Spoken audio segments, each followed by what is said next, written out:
An Israeli F-35 has reportedly scored the aircraft's first air-to-air victory against a crewed fighter, downing an Iranian Yak-130 over Tehran earlier today. So, let's go over what we know about this historic engagement. And this is a breaking edition of Air Power. Now, F-35s from several nations have shot down uncrewed drones and cruise missiles in combat before, but this marks the first air-to-air victory against a piloted aircraft for what is the most technologically advanced fighter in service today. Now, details about this engagement are still pretty sparse, but the initial announcement came from the Israeli Defense Force on Twitter, or X, and translated their tweet reads: An Israeli Air Force Adir F-35I jet shot down an Iranian combat aircraft Yak-130 over Tehran skies a short time ago. This is the world's first shoot-down of a manned fighter jet by an F-35.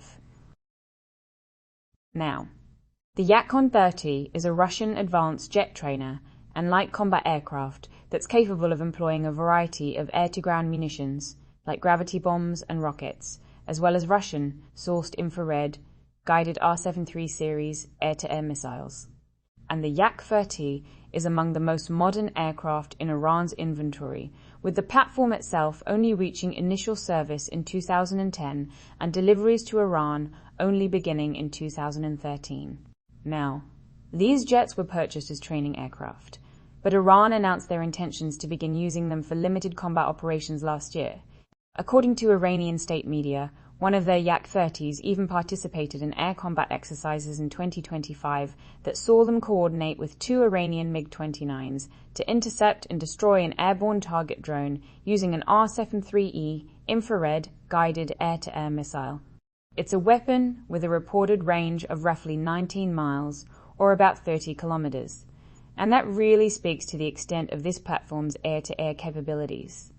Now, at least one Yak-130 was photographed flying over Tehran with an air-to-air armament in just the past few days, seemingly flying counter, UAS air defense operations, or shooting down drones. The Yak-130 was designed to emulate advanced Russian 4th-generation fighter-flight characteristics for training purposes, while also serving in light attack and reconnaissance roles.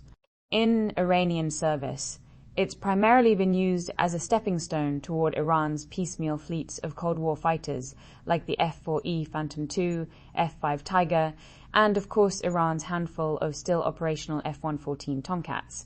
And on a longer timeline, they were also meant to train Iranian pilots to fly the much more modern Russian-sourced Su-35 if and when deliveries of those fighters ever actually begins.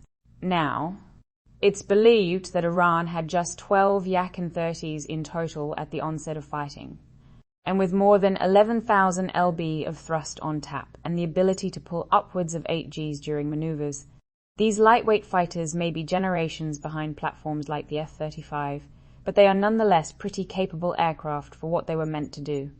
In fact, the Yak-31, or the Russian light attack version of this aircraft, comes equipped with an onboard radar and is even slated to eventually replace aging Su-25 Frogfoots for the close air support mission in the Russian Air Force. Now, the Yak-130 is, of course, absolutely outclassed by the F-35, with no onboard radar and only short-range air-to-air capabilities. But again, you could reasonably make the argument that this is the most modern and advanced tactical aircraft in Iranian service today. So, its loss is certainly worthy of note.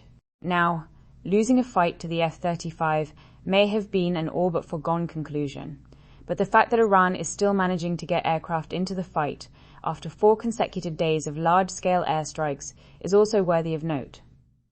Now, the Israeli F-35I is the same core airframe as America's runway queen F-35As, operated by the US Air Force, but it departs from the standard F-35 fleet in a number of pretty unique ways. Most notably, Israel's F-35s carry an indigenously developed electronic warfare suite instead of the BAE Systems ANAS-Q239 that's employed by, well, F-35s for everybody else. Israeli F-35s have also seen the integration of some additional weapons, like ongoing efforts to field the Python 5 air-to-air missile, and they carry independent logistics and mission software. There are also long-standing rumors that Israel may have managed to develop and field external fuel tanks for their F-35s to extend the jet's combat range. But details about these claims remain very few and vague.